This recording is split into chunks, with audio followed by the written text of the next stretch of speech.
3 सितंबर की इस वीडियो में मैं आप लोगों के समक्ष कई ऐसे अपडेट्स लेकर आया हूँ। सबसे पहले आपको मैं धन्यवाद करना चाहूँगा।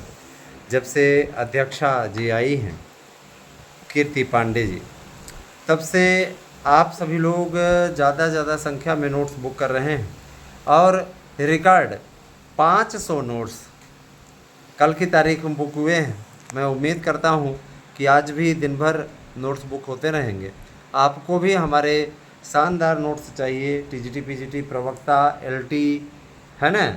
इसके अलावा मैं आपको बताना चाहूँगा, आप दरोगा सिपाही, है ना, और क्लर्कों की भर्ती होने वाली है ना। सबके सिलेबस भी जारी कर दिया है नए आयोग ने। अब इन सभी भर्तियों पर कार्य हो रहा है, तो आप सभी लोग तैयार हो जाइए। इन भर्तियों पर एक विशेष कवरेज आपको हमारे YouTube चैनल के थ्रू मिलती रहेगी। मैं आप लोगों से गुजारिश करना चाहूँगा कि आप इस शेड्यूल का पूरा लाभ उठाइए। आइए हम सीधे चर्चा करते हैं। उसके पहले आपको बताएं कि अगर आप नोट्स लेना चाहते हैं तो 8115998001 24 घंटे ये सेवा उपलब्ध है। आप केवल हमारे पास व्हाट्सएप करें, क्योंकि कॉल आपकी नहीं उठ पाएगी और कॉल हम आपकी उठाएंगे भी नहीं। अतः आप केवल और केवल हमारे पास व्हाट्सएप करें, फ़ोन आप ना करें। मैं ज़रूर बता देना चाहता हूं दोस्तों कि आप लोगों के लिए आने वाला समय बहुत महत्वपूर्ण है, और आप लोगों को मैं ये भी बता देना चाहता हूं कि एलटी ग्रेड की शिक्षक भर्ती नए आयोग से ही होने वाली है। और दोस्तों देखिए, लोक सेवा आयोग 2 स्तरीय कराने के लिए कह रहा है, और हमारे जो प्रतियोगी संगठन के भाई लोग हैं, ये लोक सेवा आयोग से ही ठेलम ठेल लगाए हुए हैं। उनकी पूरी कोशिश है कि लोक सेवा आयोग से ही हो, क्योंकि वो नहीं चाहते कि युवा बेरोजगार फार्म भर पाए। युवा बेरोजगारों में कई ऐसे अभ्यर्थी हैं जो कि 40+ हो चुके हैं और वो फार्म भर ही नहीं सकते। अब आप स्वतः सोचिए कि जब वो फार्म नहीं भर पाएंगे तो ऐसी भर्तियों को कराने का क्या मतलब है। 4 साल से 5 साल से आपने भर्तियों को रोक रखा है। जब बेरोजगार फार्म ही नहीं भर पाएगा तो ऐसे विज्ञापन को निकालने का क्या औचित्य है ना। रही बात ये कि देखिए, हमारे बहुत से मित्रों ने पूछा कि सर जी क्या टीजीटी पीजीटी में भी आयु का कुछ बदलाव हुआ है क्या। तो हाँ हुआ है, लेकिन 18 साल से स्टार्ट करने आपको आवेदन, अब 18 साल से आवेदन करने वाले कर पाएंगे। पहले 21 साल रहा करता था, है ना। न्यूनतम में बदलाव हुआ है, अधिकतम में यथावत रखा गया है। अधिकतम में किसी प्रकार कोई दिक्कत नहीं है। मैं आप लोगों को बताना चाहूँगा कि इस समय पदों की संख्या कुल 26,000 के लगभग जा रही है, और इस वर्ष भी रिटायर होने वाले शिक्षकों के पदों को जोड़ करके योगी सरकार एक भारी भरकम भर्ती करने की तैयारी में है। पहले पुरानी भर्तियों पर फोकस होगा, पहले पुरानी भर्तियों को कंप्लीट कराया जाएगा, क्योंकि उत्तर प्रदेश का युवा बेरोजगार बातों को भूल बहुत जल्दी जाता है। मुझे याद है 24 जनवरी को माननीय प्रधानमंत्री जी ने श्री राम मंदिर निर्माण का उद्घाटन किया था। मंदिर बनने के बाद, उसके बाद हुए 2-3 महीने बाद हुए लोकसभा चुनावों में अयोध्या से ही वहाँ की जनता ने जातिवाद की धारा में बहकर ऐसे व्यक्ति की पार्टी को जिता दिया, जिसने, है ना, जिसकी पार्टी ने कार सेवकों पर गोली चलवाई थी, लेकिन ऐसे लोगों को भी जितवा दिया। भैया अयोध्या की जनता धन्य है। खैर वो उनका अपना राजनीतिक मसला है, वो लोग समझें, वो लोग जाने। लेकिन कहीं न कहीं हिंदू होने के नाते मेरा भी मन इस बात को लेकर के उठ उठा कि हिंदुओं में एकता नहीं है। आप जातिवाद की धारा में बह जाते हैं। जातिवाद की धारा में मत बहिए मित्रों, जातिवाद से कुछ भी नहीं होता है। समाज में हिंदू एक रहेगा तो ज़्यादा उचित रहेगा। मैं ऐसा नहीं कि जो मुस्लिम भाई हमारे साथ जुड़े हुए हैं मैं किसी का विरोधी हूँ। मैं ये कहता हूँ कि जैसे एकता मुस्लिमों में होती है, उसी प्रकार की एकता हिंदुओं में भी आवश्यक है ना। एक साथ रहेंगे, जुड़ेंगे तो ज़्यादा अच्छा रहेगा। मेरी भी अपील है कि आप सभी लोग मिलजुल करके रहिए, प्रेम पूर्वक रहिए। रही बात ये, कुछ लोग कहते हैं कि हिंदुओं में एक रूपता की बात आप कर रहे हैं तो शादी ब्याह भी ये सब पूरा हो जाता है। तो देखिए, ये एक ऐसी वर्ण व्यवस्था बनी हुई है जिसका अनुपालन समाज में होना चाहिए, है ना। अब यादव के साथ ब्राह्मण की शादी तो नहीं हो सकती ना, है ना, सवाल ही नहीं उठता, है ना। और एक चीज़ और ये कि दूसरी कास्ट के साथ भी बिरादरी में ही शादी सब समाज के लोगों ने बनाया हुआ है सिस्टम, और वैसे चल रहा है। बहरहाल मुद्दा बहुत ज़्यादा वो हो जाएगा, विस्तृत हो जाएगा। तो इस पे किसी दिन फिर चर्चा कर लेंगे कि कोई और वीडियो बना करके। अभी आप लोगों के बारे में मैं बताना चाहूँगा। एक भाई ने कमेंट किया कि कीर्ति पांडे, इनको और कोई जाति का लोग नहीं, जाति के लोग नहीं मिलते हैं, है ना। उसका कमेंट आया हुआ था कि और कोई जाति के लोग नहीं मिलते हैं, ओबीसी नहीं मिलता है। हमने कहा राहुल गांधी मत बनिए, है ना। राहुल गांधी मत बनिए, हर चीज़ में जाति जाति पता वो लगाए पड़े हुए हैं राहुल गांधी। जब से लोकसभा चुनाव हारे हैं तीसरी बार, लगातार तीसरी बार, तब से जाति जाति जाति जाति चिल्ला रहे हैं। स्वयं की जाति अगर पूछ लिया वहाँ पे अनुराग ठाकुर ने तो उनको प्रॉब्लम हुई। तो जाहिर सी बात है कि देखिए, अगर किसी की निंदा करते हैं तो आलोचना सुनने के लिए भी तैयार होना चाहिए, है ना। तो दोस्तों देखिए, ये तो तय हो गया है कि कम से कम 25 से 26 हज़ार पदों पर एक नया विज्ञापन आएगा, और इसमें काफ़ी अच्छे पद हैं, 20 हज़ार के प्लस आपके टीजीटी के पद हैं। इस पर माननीय सिद्धार्थनाथ सिंह जी, जो कि पूर्व कैबिनेट मंत्री रहे हैं उत्तर प्रदेश सरकार के, उन्होंने सहमति दे दी है कि हम विज्ञापन निकलवाएंगे। हम सबका प्रतिनिधिमंडल उनसे जाकर के मिला था, और उन्होंने इस बात के लिए आश्वस्त किया है कि निश्चित रूप से भर्ती आएगी, उसमें कोई चिंता करने की बात नहीं है। उनका एक बात, उनका और भी कहना था कि देखिए, प्राइमरी में भी कोशिश की जा रही है कि बीएड वालों को अंततः शामिल कर लिया जाए, लेकिन प्राइमरी में जो बीएड वाले बाहर हुए हैं, प्राइमरी में बीएड वालों के बाहर होने का कारण मैं स्वयं बीएड वालों को मानता हूँ। बीएड वालों में किसी प्रकार की कोई एकता नहीं है, बीएड वाले ग्रुपों में बटे हुए हैं। वही बीटीसी के नाम पर परेशान है। बीटीसी के साथ जाने के लिए सिर्फ ये देखता है कि बीटीसी है क्या, इसके अतिरिक्त तो उनके पास में और कोई विकल्प नहीं होता। दोस्तों मैं ज़रूर कहना चाहता हूँ, शिक्षा मित्रों की भी एकता यही देखिए, सर्वोच्च न्यायालय के आदेश के बाद भी हिम्मत नहीं हुई कि कोई उनको निकाल दे। रही बात पेमेंट में, तो पेमेंट का अंतर जरूर आया है, लेकिन उत्तर प्रदेश की सरकार एक मास्टर स्ट्रोक खेलने जा रही है। उनके पेमेंट में भी 10,000 की भारी भरकम बढ़ोतरी होने जा रही है। और इसी प्रकार से अनुदेशकों को लेकर के भी लोग कह रहे थे कि निकाल दिए जाएंगे, कर दिए जाएंगे, वो कर दिए जाएंगे। संविदा सेवाएं हैं, ऐसे है वैसे है, उनको भी रखा गया। उसी प्रकार से उत्तर प्रदेश में संविदा शिक्षकों की भी भर्ती करने की तैयारी चल रही है। इस भर्ती के बाद संविदा कर्मियों की भर्ती भी उत्तर प्रदेश सरकार करेगी, जो कि 50,000 के लगभग पद हैं। संविदा पर जो टीचर रखे जाएंगे बीएड डिग्री धारक ही रहेंगे, और 10,000 उनका नियमित सैलरी होगी। साल में एक बार उनका पेमेंट बढ़ेगा, और जाहिर सी बात है कि भाई अगर साल भर में आपका 1000 बढ़ता है, 1000 आपकी पेमेंट बढ़ा करेगी, तो आप हर साल के दर से अगर आप ऐसे काम करते रहेंगे, और जो कुशल रहेंगे उनके लिए पात्रता परीक्षा भी आयोजित की जाएगी। अगर वो उस पात्रता परीक्षा को पास करते हैं, 10 साल की सेवा भी दे देते हैं, तो उसके पश्चात उनके नियमितीकरण पर भी विचार सरकार करेगी। तो इसके लिए गवर्नमेंट का बहुत बहुत धन्यवाद। हम लोगों की बहुत पुरानी मांग थी संविदा कर्मियों की भर्ती के रूप में, तो अवश्य होना चाहिए। देखिए, बेरोजगारी का आलम ये है, आज लोग 80,000 90,000 पेमेंट उठा रहे हैं, पढ़ाने के नाम पर धता कुछ भी नहीं करते हैं, बस विद्यालय जाते हैं और बैठे रहते हैं, आराम करते हैं। सरकारी विद्यालयों में किसी प्रकार के, है ना, आपको स्टूडेंट बहुत ही कम दिखेंगे। हम बता रहे हैं, जाते हैं 20 लड़के 22 लड़के पंजीकृत हैं, और उसमें से, है ना, पंजीकृत हैं, उसमें से 2-4 आते हैं। अब आप स्वयं सोचिए 2-4 को क्या पढ़ाया जाए ना। बोर्ड परीक्षा की स्थिति आपको बता देना चाहेंगे। जो लोग बोर्ड परीक्षा में पंजीकरण तो 100 के संख्या में है, लेकिन उपस्थिति जो रहती है 20-25 रहती है। तो इस प्रकार की स्थिति है। तो आप स्वतः सोचिए कि मतलब इसमें शिक्षा व्यवस्था का क्या हाल है। उत्तर प्रदेश सरकार हो चाहे बाहर की कोई भी सरकारें हों, जितनी भी गवर्नमेंट हैं, है ना, कहीं न कहीं उन लोगों के मन में ये बात ज़रूर आ गई है ना, कि सरकारी कर्मचारी काम नहीं करना चाहते। और एक सर्वे भी होने वाला है जिसमें सरकारी कर्मचारियों के पारदर्शी ये जो पेंशन योजना लागू की है केंद्र सरकार ने, है ना, कि एक मुश्त तो नहीं, 50% आप लोगों को निश्चित रूप से पेमेंट का 50% आपको मिलेगा। यही पुरानी पेंशन में मिलता था, और हम इस सब का खैर मकदम करते हैं, स्वागत करते हैं, वेलकम करते हैं। निश्चित रूप से देखिए, इसलिए स्वागत योग्य है कि इसी बात को लेकर के मांग की जा रही थी। लेकिन अभी ओपीएस पे लेके कुछ ऐसे जाहिल हैं जो ओपीएस को पकड़े हुए हैं, है ना। ओपीएस ही तो दे दिया एक तरीके से, है ना। कर्म नहीं करना चाहेंगे और ओपीएस चाहिए, बस ओपीएस चाहिए, है ना। ओल्ड पेंशन स्कीम को लेकर के कांग्रेस का प्रचार भर कर रहे हैं बस, इसके अलावा कुछ नहीं। मैं इतना ज़रूर कहना चाहूँगा कि सब कुछ अच्छा रहा तो आप लोगों को कि मेच्योरिटी का भी टेस्ट होगा, है ना, कि आप मेच्योर हैं पढ़ाने के लिए, आप लोगों का कुछ समझ में आया है, तैयारी वारी सही सही है, कि आपने बस किताबों से नाता तोड़ लिया है। इन सभी प्रकार का आपका देखिए टेस्ट होगा।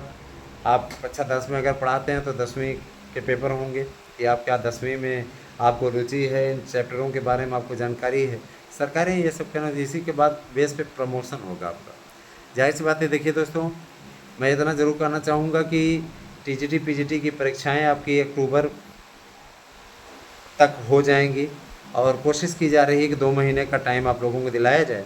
इसके लिए हमारा छात्र संगठन है ना, मार्गदर्शन छात्र संगठन और मार्गदर्शन प्रतियोगी मोर्चा, ये जा कर के बहुत जल्दी ही मिलेगा। आपको मालूम होना चाहिए कि हमारी आराध्या न्यूज चैनल का नाम पहले मार्गदर्शन अकादमी ही था।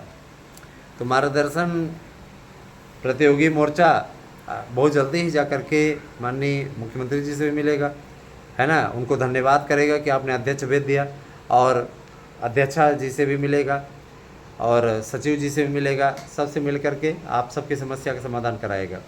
रही बात एक, देखिए हम लोग धर्मेंद्र प्रधान जी से भी एक बार मुलाकात करने की योजना बना रहे हैं, उसके लिए उनसे समय मांगा गया है। यदि समय मिल जाता है हम लोगों को तो हम लोग अवश्य उनसे मिलेंगे और प्रार्थना करेंगे कि आप से बड़ी उम्मीदें हैं और बीएड वालों को सम्मिलित किया जाए, उनके साथ नाइंसाफ़ी ना की जाए। हम तमाम प्रकार के, देखिए हम लोग बहुत तो नहीं, लेकिन इतना ज़रूर कहेंगे कि आप लोगों की प्रॉब्लम को पहुंचाने का मादा रखते हैं और इस बाबत हम लोग पूरी कोशिश कर रहे हैं कि आप लोगों को ज़्यादा से ज़्यादा संख्या में, है ना, सूचना भी पहुंचाएं और आप लोगों को की जानकारी को भी मेंटेन करें। दोस्तों, मैं आपको बताना चाहूँगा कि देखिए जूनियर एडेड में जो मेरिट लिस्ट बनी हुई है वो 60+ वाले जो अदर सब्जेक्ट हैं, है ना, उनके लिए बहुत ही प्लस पॉइंट है। अभी आगे आगे देखते रहिए क्या क्या होता है। जिन भी विषयों का आया था 65+ वाले सामान्य वर्ग के अभ्यर्थी, है ना, सेफ जोन में हैं और काफ़ी फार्म रिजेक्ट होने से ये मेरिट आई है। निश्चित रूप से जूनियर एडेड की मेरिट, है ना, बहुत लोग कहेंगे कि सर जी बहुत ज़्यादा गई है, बहुत लोग कहेंगे बहुत कम गई है। तो मैं बता देना चाहता हूँ कि आप जूनियर एडेड की नौकरी पा जाएंगे तो एक तरीके से आप टीजीटी की नौकरी पा गए, है ना। दोस्तों, उस समय के सुखद अनुभव का वर्णन मैं आपको क्या कहूँ। जब आप रिजल्ट देखने जाएं और आप सर्च करें, सपोज दैट आप अपना नाम, आपका नाम मयंक शुक्ला है और आप सर्च करें मयंक शुक्ला और सारा नाम आ जाए, उसमें मयंक शुक्ला, है ना, मयंक शुक्ला के आगे आपका स्क्रीन नीला रहे और आपके पिताजी का भी नाम आगे लिखा रहे, तो जाहिर सी बात है, आप स्वतः सोचिए क्या आनंद के हिलोरे मन में उमड़ती हैं, वो हम बयां नहीं कर सकते। ये वही स्थिति है जैसे एक पद्य लिखा है सूरदास जी ने कि अभिगत गत कुछ कहत न आवे, जो गूंगे मीठे फल को रस अंतर्गत ही भावे, है ना, परम स्वाद सब ही सुनिरंतर अमित तोष उपजावे, मन बानी को अगम अगोचर जो जाने सो पावे, है ना, रूप रेख बिनु जाति जुगत बिनु, है ना, निरालंब कित धावे, सब विधि अगम विचारे ताते सूर सगुन पद गावे। स्वतः आप देखिए ये वाला जो पद्य है वो उस खुशी पर पूरी तरीके से अक्षर से सत्य होता है। वहाँ ईश्वर का वर्णन है, यहाँ पे ऐसा लगता है सशरीर ईश्वर को प्राप्त कर लिया, उनसे साक्षात्कार हो गया, सशरीर स्वर्ग चले गए, तमाम प्रकार की चीज़ें। आप इसको लिए शब्द नहीं मिलेंगे, ऐसे ऐसे वाक्य आप प्रयोग कर सकते हैं। मन में एक अजीब तरीके की हीरो रे उठती है, ऐसा लगता है कि सर्वस्व पा लिया, अब तो हम कोई भी इच्छा अपनी पूर्ण कर सकते हैं न। तो आप सभी से मेरी गुजारिश है कि आप लोग शिक्षक भर्ती की तैयारी में लग जाइए। जूनियर के बाद में जूनियर के भाषा शिक्षकों की भर्ती आपकी आ रही है दोस्तों, और जूनियर के भाषा शिक्षकों की भर्ती के लिए पूरी तैयारी हो चुकी है। बहुत जल्द ही आप लोगों के बीच शिक्षक भर्ती का कार्यक्रम जारी हो जाएगा। अध्यक्षा जी ने साफ तौर पर कहा है कि टीजीटी पीजीटी की परीक्षाओं के लिए आपको पर्याप्त समय देने का प्रयास किया जाएगा, लेकिन चूंकि असिस्टेंट प्रोफेसर का पहले एग्ज़ाम होना है तो असिस्टेंट प्रोफेसर के एग्ज़ाम पहले हो जाएंगे और उसी से लगा हुआ शेड्यूल आपका आ जाएगा, कैलेंडर जारी होगा, ऐसा अध्यक्षा जी का कहना है। कार्यभार संभालते ही उन्होंने साफ तौर पर कह दिया कि जल्दी ही मीटिंग बुलाई जाएगी और जो आप लोगों की भर्ती रुकी हुई है उस भर्ती को उनका यह कहना है कि निश्चित रूप से आगे बढ़ाया जाएगा। अभ्यर्थियों ने बहुत झेला है, लेकिन नए आयोग के बनने से अब कोई भी भर्ती रुकेगी नहीं। जैसे लोक सेवा आयोग का कैलेंडर आता है साल भर में, उसी प्रकार से आपका कैलेंडर आएगा, किसी प्रकार आपको कोई दिक्कत नहीं होगी। इस चीज़ के लिए अध्यक्षा जी ने आश्वस्त किया है और मैं आभारी हूँ माननीय मुख्यमंत्री जी का कि उन्होंने, है ना, इस प्रकार की चीज़ें की हैं। उन्होंने अभ्यर्थियों को अवसर दिया है। जो लोग क्लर्क का फॉर्म भरना चाहते थे, बहुत से अभ्यर्थी ऐसे थे जिन्होंने चपरासी भर्ती के बारे में हमसे पूछा था, तो अब ये सारी भर्तियां हो रही हैं। लगभग 1 लाख पदों पर चपरासियों की भर्ती होगी, प्राइमरी स्कूलों में, इसके अलावा जूनियर स्कूलों में, इसके अलावा माध्यमिक स्कूलों में, तो ये लगभग 1 लाख चपरासियों की भर्ती होगी। और ये इसलिए आएंगे क्योंकि घंटी लगाने वाला कोई नहीं मिलता, बच्चों से घंटी लगवाते हैं लोग। इसके अलावा आप ये इसलिए भी आएंगे क्योंकि पानी पिलाने वाला कोई नहीं मिलता, निगरानी करने वाला कोई नहीं मिलता। पता लगा मिड डे मील का भोजन बन रहा है, उसमें कुछ भी गिर गया, है ना, लापरवाही अक्सर आप पेपरों में पढ़ने को आपको मिलती है। और प्राइवेट संस्थानों की तरह, है ना, सरकारी विद्यालयों में भी शिक्षकों की निगरानी के लिए एक समिति बनेगी जो आकर निगरानी करेगी।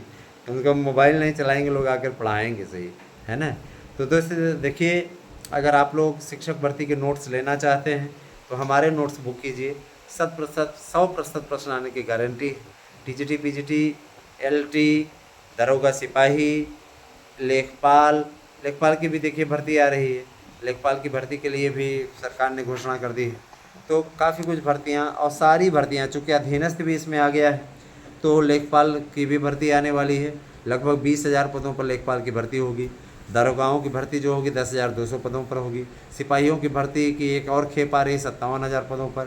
प्राइमरी के जो हमारे बंधु इंतज़ार कर रहे हैं उनको 57,000 पदों पर भर्ती देखने को मिलेगी, जिसमें केवल और केवल बीटीसी, डीएलएड लोग शामिल हैं। और ये मैं बता देना चाहता हूँ कि जिन लोगों ने वेटिंग लिस्ट का इंतज़ार करना शुरू कर दिया है, मैं उन्हें बता देना चाहता हूँ, वेटिंग लिस्ट निकलवाने के लिए नेता नेती लगे हैं, है ना। वेटिंग लिस्ट कितना निकलेगी वो आपको पता चल जाएगा। जो लोग रीट में शामिल हैं वो लोग फीस जमा करने की जगह पंचायत कर रहे हैं, बकवास कर रहे हैं हमारे पास में, है ना, बकवास कर रहे हैं। तो बकवास करने वालों को मैं सीधे तौर पर बता देना चाहता हूँ, बकवास करेंगे तो आपसे हम कोई बात नहीं करेंगे। सीधा सा मुद्दा है, आप करिए, ठीक है। आप हमें यहाँ पे ज्ञान देने मत आया करिए, अपना ज्ञान अपने पास रखें, ज़्यादा उचित होगा। तो कितनी बार बताता हूँ, 1000 बार ये बातें मैंने कही है और मैं फिर कहता हूँ कि सावधानी हटी दुर्घटना घटी। किसी भी प्रकार से उत्तेजित होकर के ऐसे कमेंट ना करें कि आपके खिलाफ कार्रवाई हमको करनी पड़े, है ना। टीजीटी, पीजीटी, प्रवक्ता, एलटी, इन सभी भर्तियों की तैयारी हमारे यहाँ अब शुरू होने वाली है। और अगर आप इच्छुक हैं तो हमारे यहाँ के नोट्स लीजिए और चैनल को हमारे ज़्यादा से ज़्यादा सब्सक्राइब कीजिए, हमारे साथ में जुड़िए। दोस्तों मैं ये बताना चाहूँगा, हर भर्ती अब समय पर होगी, समय पर आपका फॉर्म निकलेगा, समय पे आपकी परीक्षा होगी, समय पे आपका रिजल्ट आएगा। उन्हें किसी प्रकार की कोई लापरवाही आपको देखने को नहीं मिलेगी। मैं आभार व्यक्त करता हूँ एक बार फिर से अध्यक्ष जी का कि अध्यक्षा जी ने बहुत ही सार्थक कदम उठाया है। उन्होंने सचिव जी से कह दिया है कि सारी लिस्ट बनाई जाए और सारी लिस्ट बना के हमें सौंपी जाए, किन किन भर्तियों के अध्याचन आए हैं वो सब पूरे कलेक्ट किए जाएँ और उसके बाद में उस पर विज्ञापन निकाला जाए। यदि आवश्यक हो तो 2 शिफ्ट में विज्ञापन निकाले जाएँ ताकि भर्तियों का शेड्यूल बना रहे। मसलन ये कि 24,000 है, 24 से 25,000, कुछ लोग 26,000 भी कर रहे हैं अभी के अध्याचन जोड़ करके, इस साल भी जो रिटायर हो रहे हैं। तो इतने में मान लीजिए कि 14,000 आए ना, 12,000 आए, 24,000 अगर है तो 12,000 है ना, और 26,000 है तो 13,000 है। तो जाहिर सी बात है कि बड़ा अच्छा रहेगा, इससे भर्तियाँ पारदर्शी ढंग से चलेंगी और अच्छा कुछ आप लोगों के लिए होगा। मैं गवर्नमेंट का धन्यवाद करना चाहूँगा एक बार फिर से कि आप लोगों की भर्तियों पर उसने संज्ञान लिया। और मैं ये भी कहना चाहूँगा कि जो भी होता है देर आए दुरुस्त आए, आप लोगों को सीमा में भी छूट मिलेगी, किसी प्रकार का आपको दिक्कत नहीं होगी। Thank you, have a nice day.